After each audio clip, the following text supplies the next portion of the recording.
that military mom is saying, I need to become part of a Right. community.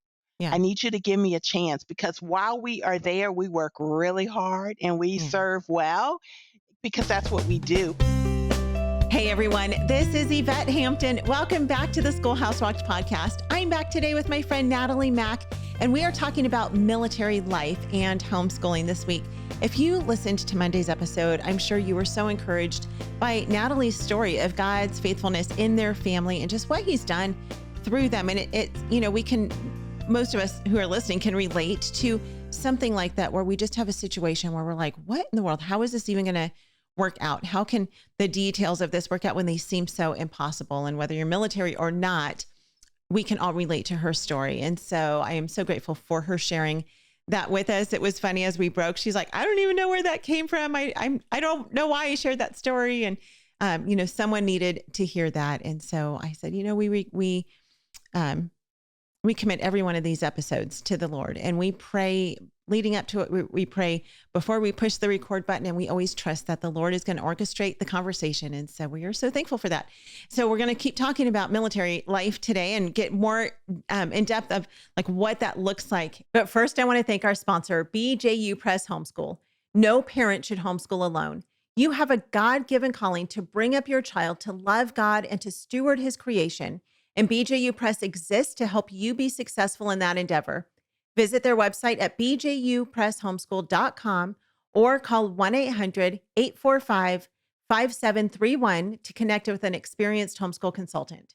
All right, Natalie, thank you for coming back with me and just Yes, for, thank again, you. sharing your heart and being open and vulnerable with us and just what the Lord has done. And so Yes, I want to talk amen. today about what it's like to be a military family and homeschool. And this is a Mhm. really, it's a topic that, like I said, not everybody's military, of course, but I think that in many parts of the country, at least, we have military families that we're exposed to, or maybe they're part of our co-ops, they're part of our support groups. Interestingly, where we are now, we're in Tulsa, Oklahoma, and there's not too much military around here, but we came from Southern California. We lived right near Edwards Air Force Base. And so we had lots of military families there. And every homeschool co-op and group that we were part of there always had military families, and they would come and go. And that was, part of my life. And then we moved to Georgia, where there was also a lot of military in the Savannah, Georgia area. And so now we're kind of landlocked here. We don't Yes. see a lot of that, but that's okay. So talk about what it's like for homeschooling families being in the military. How do we support those families? How is it different to be in the military than it is to be a family that is not military, and maybe they don't travel a lot and they, are just kind of settled at home? What is the difference between those two? That's a good question. And that's kind of what I often am talking about on other podcasts or the work I do with HSLDA with military families. And in my personal life, obviously, my husband retired in December as a Navy chaplain. And so after 34 years, and we have moved all over the world. And so what is the difference? And well, we know homeschooling's a sacrifice, and we know that some days are really long, or many days can be really long, right? Depending upon just the situation that you're in. But with military families, there's a couple of additional factors that make it a little bit more, I don't want to say stressful, but some days and sometimes, yeah, Sure. sometimes it is. And so, the factors of the relocation that happens, and depending upon your branch of service, some different branches move different amounts of time, different varieties. Um, and so you have that constant relocation that you are having to deal with. And military families will tend to choose homeschooling because they want to minimize the Right. effect of that constant relocation in terms of the educational experience Sure. for their children.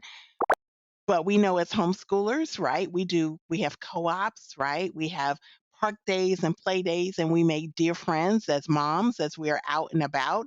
Yeah. And so although we as military homeschoolers have kind of minimized that that I guess that shift in that transition, because mom is still the one who is the main teacher. Right. We still have the change because we have to find new co-ops if we desire to join a co-op again.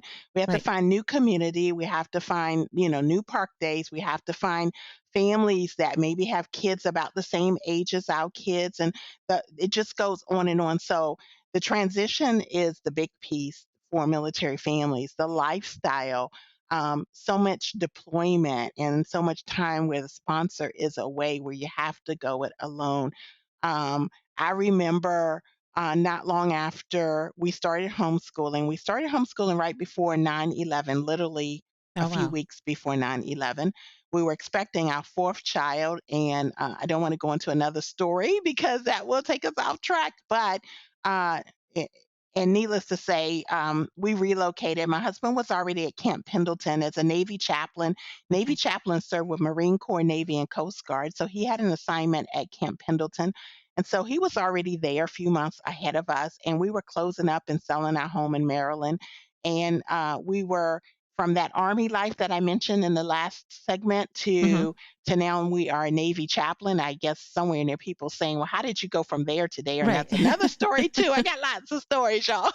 And so I feel like cats. How many lives they say cats there, right? Right. And so, but fast forward to we ended up getting situated and moving as a family. Well, actually, it's myself and our three kids, our dog, and then I'm expecting our fourth. And we flew a few weeks after 9/11 with Mm. a medical doc friend of ours on standby because I wasn't supposed to be flying. That was a Oh, trust wow. God moment again. Yeah. And so we got there because I felt like we needed to get reconnected. And so it's that Hmm. constant where the sponsor is gone and the reconnections and coming back into life with the family and the adjustments that happen. Um, it's not for the weak and the faint, but Right.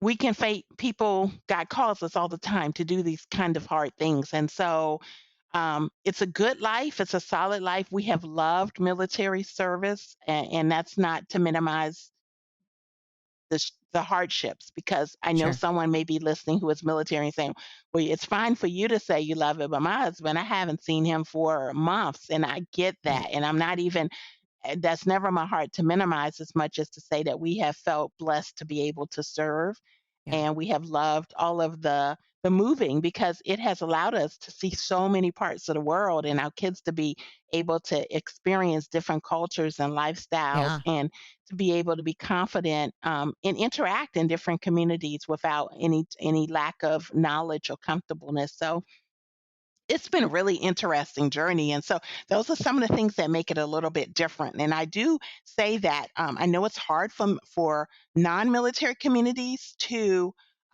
maybe embrace that military homeschooler who comes in, and as a what we call a civilian co-op leader, that military mom is going to only be there for a certain amount of time, and if she's Right. volunteering in a key position, you may feel like, oh, I really don't want to have to find someone else a few years from now, right? But that military mom is saying, I need to become part of a Right. community. I Yeah. need you to give me a chance, because while we are there, we work really hard and we Yeah. serve well because that's what we do. And so I always challenge our civilian homeschool moms and leaders in co ops and support groups to give us a chance and embrace us Yeah. for the time that we are there. And I say bloom where we are planted, even though Yeah. we move a lot. So, Yeah. yes. Let's take a break. We'll be right back. We want to thank all of our sponsors for making this show possible: BJU Press Homeschool, CTC Math, Apologia, and IEW. Without them, we wouldn't be able to do this. Visit the show notes for links to these great companies and thank them for supporting the Schoolhouse Rocked podcast. We are back with Natalie. Um, how do you prepare your kids when it comes to moving from place to place? Um, I think homeschooling is such an advantage, like you said, because Mhm, everything else changes mhm, except for the schooling. And that's a big part exactly. of their life. And so they have that steadiness in their life, and praise God for that. But Mhm, I mhm. mean, some are going from, the US to overseas. How do you prepare your kids for that change in their life? Yes. Well, The younger ones pretty much follow suit to the older ones. So it's the older Mm, ones you really kinda gotta, like, get, yeah, and we always loved to travel, so it was always kinda like, "Oh, where are we going next?" And so the yeah, kids kinda bought into that. That's not to say that they don't often have said as adults, like, "Wow, we kinda wish we had been in one place a little bit longer just to have more friends that we," mhm. and so but I think when I say, "Well, would you have liked to not be?" No, no, no, we're not saying that. We enjoy traveling. And so we did a couple of things, like in our preparation for our assignment over to Southern Italy and to Naples. We researched Italy, we made it a project. They were able to, and we read books. I checked out lots of books from the library and all the things, and we made it exciting about what we were going to be able to see and how we were going to fly from where we were in Virginia Beach. We were going to fly to I think out of Norfolk to Dulles, and then from Dulles, we were going to fly over to Munich, Germany, and have a layover. And from Munich, we were Oh, going to fun. go into Naples, and so just understanding all of that Yeah. was part of that we helped them just kind of understand what to expect and what it would look like. Yeah. Yeah, that's a big job because as you're preparing to leave, you're now preparing your kids for that big change at the same time. Yeah. Talk about being a chaplain's wife. What did that look like for you? Yeah, being a chaplain's wife it just depends on the assignment. My husband has had a couple of different assignments. One assignment I fondly remember, well, all of them I do because again, I love the military life, but one I fondly remember was when we were serving at Little Creek, which is like Virginia Beach area of Virginia. And he was base chaplain during a period of that time. And the relationships that we formed with the members of the chapel, a lot of them were retirees and had decided to settle there in that area, and they took us in, this young military couple with all these kids, and we homeschooled, and they would have us for dinner and, just all kinds of just, and we still have remained connected to those families. And Yeah. when we get a chance, we go back and visit. And so it has been interesting. Our kids, in that situation where my husband was the command chaplain, then it's almost like being a pastor in a pastor's family, right? Yeah. Where people love you, but they watch you, right? And they love your kids, but they watch your kids, and are your kids good or bad? And that type of pressure can be there, but it's still with love. And then other assignments my husband has had was on the USS Harry S. Truman, where he was deployed on that aircraft carrier. And so that was different, Yeah. and that was a hard assignment because of course he's gone and you're concerned about his safety, and you can't say but so much because of what we call OPSEC, which is like operational security. And so Right. they say loose lips sink ships. And Oh so gosh. you just kind of have to be a little bit careful about that. And so it was finding the community. I always encourage military spouses Mhm. to get connected into the military community because there's a lot of support the military provides. You just have Yeah. to choose, and it's all voluntary. So that's Yeah. good and bad, I think. But ultimately, you have to make that choice to get connected. So that's what I Yeah. always did. I always got connected, I always volunteered and served. As you're traveling and obviously you're always away from your family and friends and you make friends but then you leave friends and that's Mhm. difficult too, but exciting at the same time because now you have friends all over the world. But how do you stay in contact with your family and friends? What's the best way to do that? I mean, they can look at your Facebook page or Instagram and maybe see what's going on if you keep up with that, but how do you stay connected especially to your family members? Yes, it's a little challenging. We tried to return home as often as we could. When we were overseas, you get an opportunity to come back and, of course, see family and do whatever that you need to do. So we were able to do that. We always were calling our family. Interesting enough, my husband and I are both only children, so we Oh, didn't have wow. sisters or brothers to call. I wish that we did, but we didn't. Yeah. And so, but our family, our parents, we maintained contact as much as we could. And the Hmm. kids had, varying relationships with the grandparents because of the distance. And so it was really interesting and a little challenging for that. But we Sure. returned home when we could.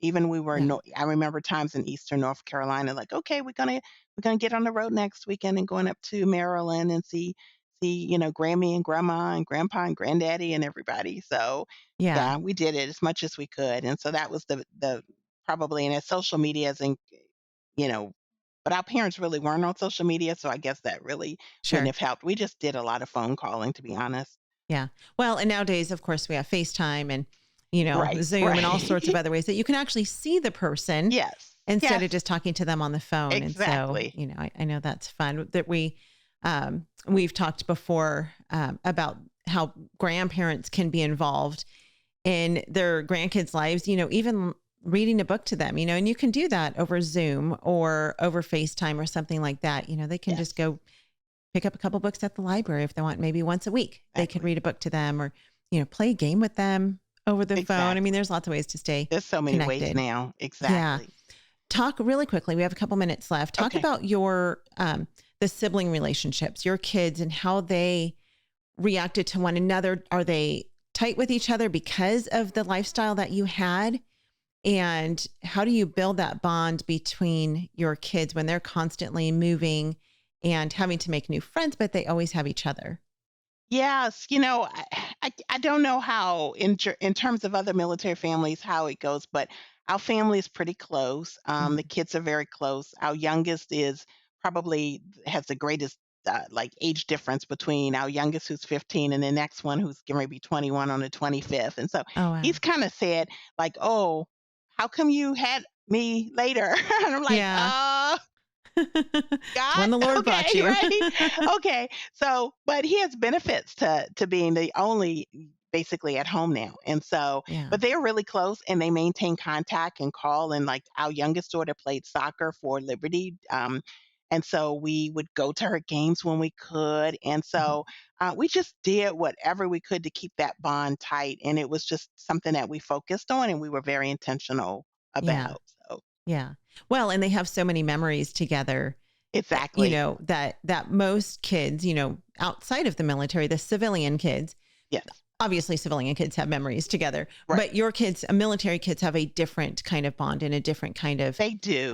We can relationship because they have different kinds of memories, yes, yes, of we can talk being about, "Oh, together. you remember we were at the Leaning Tower Pizza and we did like this and took the picture, Yeah. and remember when we did this, and when daddy came back from deployment and, Noah, the youngest at the time, didn't recognize who he was, and when my husband picked him up, he went, like that, 'cause, he had been gone and he was just like a year and a half, so it's just a lot, but they Yeah. remember those kinds Right. of things, and it's anchored, "Where were we when this happened? Yeah. Where were we when this?" And, "Oh, I was born in California, you were born in Virginia," it's different things like Right. that, Right. all part of military life, and so it's Yeah. it's really just a unique lifestyle. It Yeah. really is. Yeah, that's so cool. What is one last piece of advice that you would want to leave with military families or with those who are not military, but maybe they travel a lot and they have a similar lifestyle? Wow. I think you have to believe in why you are doing it. I think you have to really commit yourself with your whole being to the reason that you are serving.